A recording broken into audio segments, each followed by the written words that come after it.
No foreplay. I'm going to dive right into the video.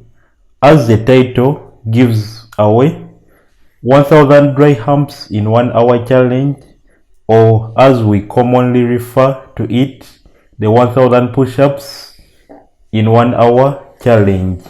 For all of you who are yet to attempt this challenge, do yourself a favor, please don't. But for those of you who have a fetish or obsession for suffering, here are a few pointers for you. When you're performing the push-up, make it a point that your arms are placed way beyond shoulder width.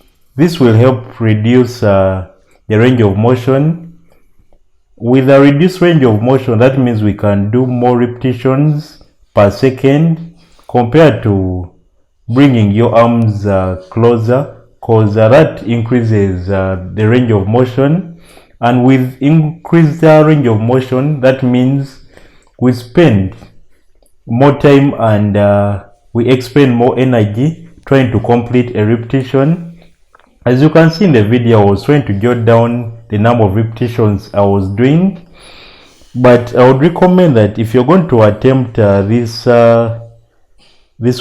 challenge, it would be advisable for you not to count the reps. You can always simplify this by reviewing the footage. You can review the footage and get to know how much repetitions you performed. This saves you a lot of time. You can use that time between sets to hype yourself up. And I would recommend that when you're attempting this challenge, make sure you get a partner. When you get a partner, get someone who is at the same level of fitness as you are. When Browney attempted this challenge, he had that other guy in a blue shirt. This guy in a blue shirt is almost at his level of fitness. He helped him push beyond, and he motivated him a lot. You know, this is the ultimate test of mental strength. Your body is going to reach a point when the pain is too much, it is unbearable. You feel like you cannot push anymore. I would recommend that you get someone who can hold your arm and break you through the wall that befaces you. And I would encourage that while you're performing the repetitions, please don't forget to hydrate in between the sets. And don't be like me. Don't just wake up one morning, watch a YouTube video, watch Browney attempt the 1000 challenge, 1000 push-ups challenge, and you decide, well, why don't I just give it a try? Given that I'd taken time without performing push-ups, I knew it was going to be brutal, but of course, I'm one of those guys who have a fetish for suffering. I enjoy suffering. I relish suffering. Whatever is uncomfortable is what I tend to do, because normally my workouts are normally using weights. That's why even when I'm doing calisthenics, I make it a point to add some weights there. I don't have some obsession with the iron, but overall, this was the ultimate test of mental strength. There were many times when I was tempted to give up. As you can see, the weather is changing. There was a heavy storm outside, and this is the perfect metaphor for whatever I was going through. At the start, it was bright. The brightness means that I had a lot of hope. The sun, the conditions seemed perfect, but then midway there was a storm, and this was at around the time when I started hitting a mental block. I felt like The pain was excruciating. I felt like I couldn't go anymore. But just like the storm got weathered away, same here. I reached a point, I broke past that wall. This was the perfect metaphor. As you can see, I survived different weather conditions, but I kept on pushing. I was really focused. And I would recommend that if you try this challenge, please don't give up too soon. I know it is really tempting when you're just alone, you're trying out the challenge, and when the going gets tough, you're going to say, well, I can always try this out some other time. In fact, it was really tempting. My cameraman told me, he looked at the way I was struggling to do some repetitions, and he told me, Chazo, you can always do this workout some other time. But as you know, I'm not a quitter. Until the timer goes off, I wasn't going to give up. But I would recommend that if you get any injury while you're attempting this challenge, please stop. You know, the challenge can always wait. The challenge is going to be here waiting for you. You can always do this challenge at any point in time. You know, my channel is all about longevity and safety. If you feel like something is not right, please don't hesitate to stop. Put your ego aside. As you can see, I was trying to switch up things a little bit.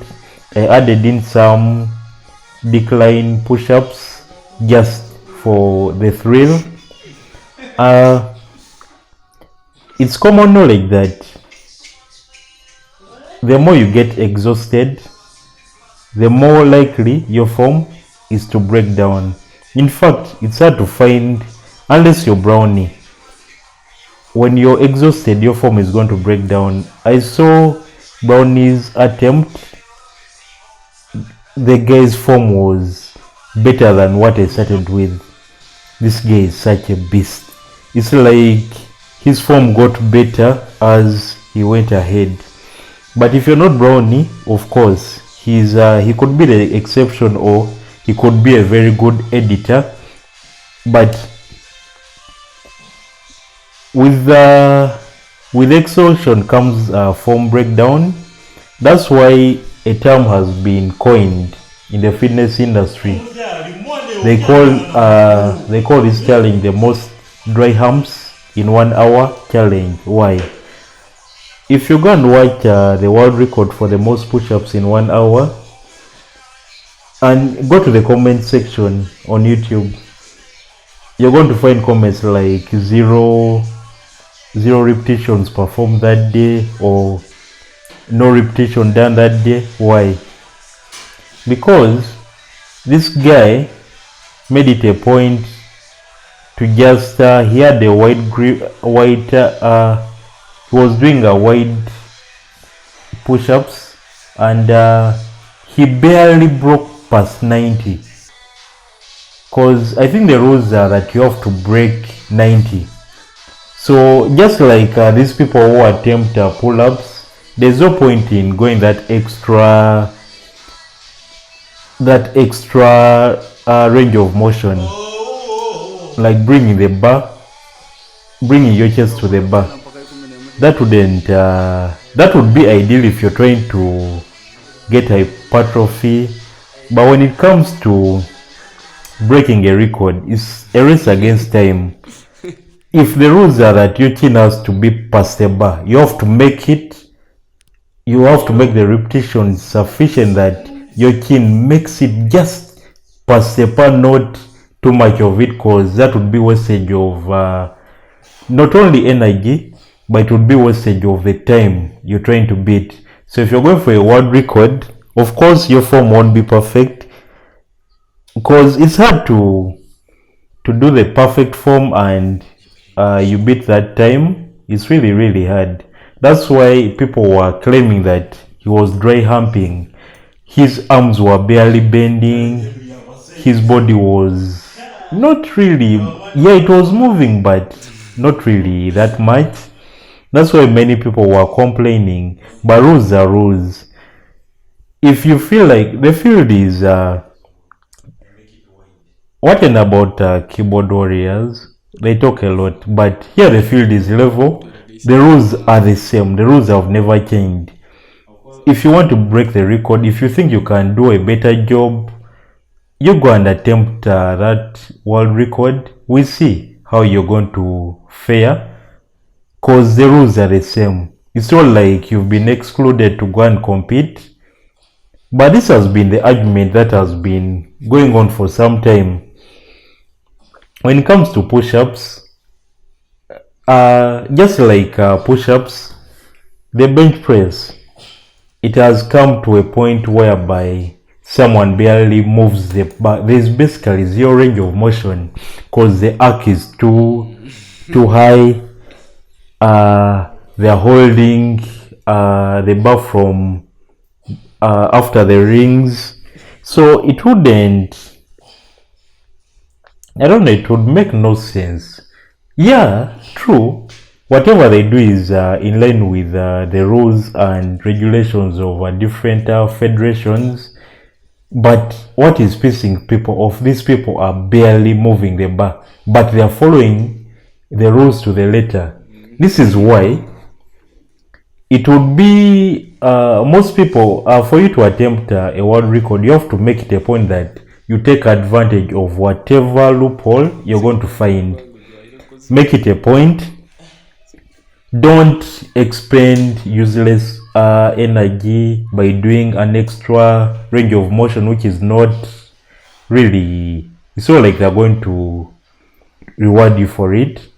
Just do the bare minimum, get as many repetitions as possible, and get the thing done. This is one thing I realized later on, because I was taking my chest all the way down, all the way up. That is why I was really caught up by time. By time it struck the 1 hour mark, I'd only done 600 repetitions. But even at that time, I felt like if I'd taken advantage, just like the way the world records are, I wish I had followed the same rules. I think I would have broken this record, but it's something to do with my habits. I'm used to doing a full range of motions. It's something I'm accustomed to, and it's not like it's a bad thing, but if you're doing a full range of motion on and you're trying to beat a world record which is predicated on the time you're going to use to perform, I think you would be disadvantaged. That's why you have to know the rules. At what angle are you supposed to bend? Do you have to break past 90, or you have to go to 90? Do you have to lock up? Do you have to lock out at the top? You get? I think before you attempt a challenge, just make it a point. Find out what the rules and regulations that are governing that challenge, and once you find them, make sure that whatever is in the rules follow to the letter, and that way you're going to achieve whatever challenge you have in mind. That is the difference between the world record holder and we average people.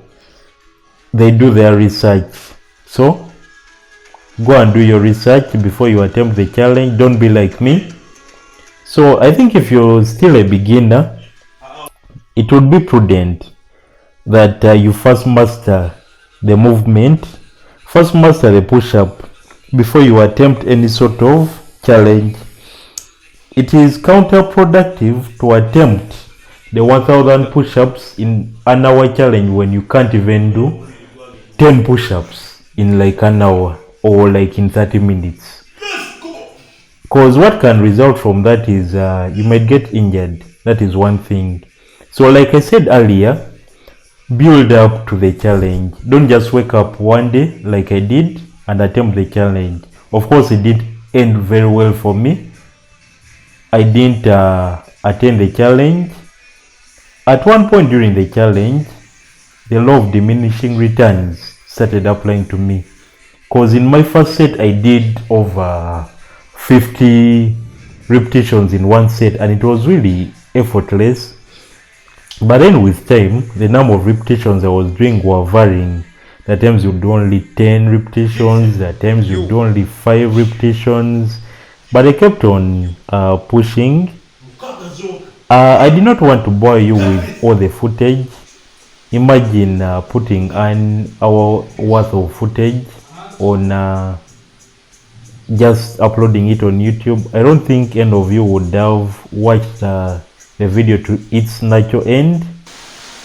But luckily, I was able to crank out 600 push-ups, and I stopped recording at the 1 hour mark. But I went on to do all the 1000 push-ups, though I was taking more breaks because at that time I wasn't constrained. I didn't have any deadline which I had to beat. So as you can see, the storm had started again, and here it had gone. It was just on and off. That is the funny thing. Just within 1 hour, it's funny how dynamic the weather can be just in a span of 1 hour. So and all of you who are attempting to do the challenge, I think I would want to watch how you fare with this challenge. You see, I didn't have a training partner, so I think I reached a point I started reading. I would crank out some repetitions, sit down, read a book, go back, because at first the idea was I wanted to read while I'm doing a push-up, but it's really impossible to read because you can barely concentrate on whatever word you're reading. And this was a way I devised this as a means to divert myself from all the pain I was feeling. Every part of my body was aching. My back was on fire. That's why I tell people, if you want to get a big bench, a big squat, if you want to get better at push-ups or overhead press, if you can build up your back, if you can get a stronger back, trust me, all of things come naturally. I keep on telling people, if there is that one body part that helps in each and every movement, it is the back. Okay, let us talk about the squat. If your back cannot support kilograms of weights, there's no way in hell you're going to squat that weight. You get? And I made it a point. I added in a twist. You see, I was adding in variations of the push-ups. This I made it. It was a strategy just to hit different muscle fibers. This is that was the attempt, but at this time my arms were fried, my back was fried. You get? So I think this is the time I realized even push-ups work the back a lot, because the aftermath of this challenge, I felt my back was hurting a lot. I know I'd done pull-ups sometime back, but after this challenge my back was really on fire. So I would recommend that you all make it a point, if you're pushing once a week, make it a point to work out your back at least twice a week. This advice is really good, because it is going to save you from injuries in the long run. If someone had given me this advice when I started lifting, I don't think I would have taken time off gym because of shoulder issues, the shoulder impingement or whatever. But otherwise, thank you for watching the video. And in case you've reached here, don't forget to subscribe to the channel for more content like this. Hit the like button. And if you reach here, I know you really fuck with me. Thank you for watching the video, and keep on supporting the channel, and I hope with time we are going to become one big family. Thank you for watching.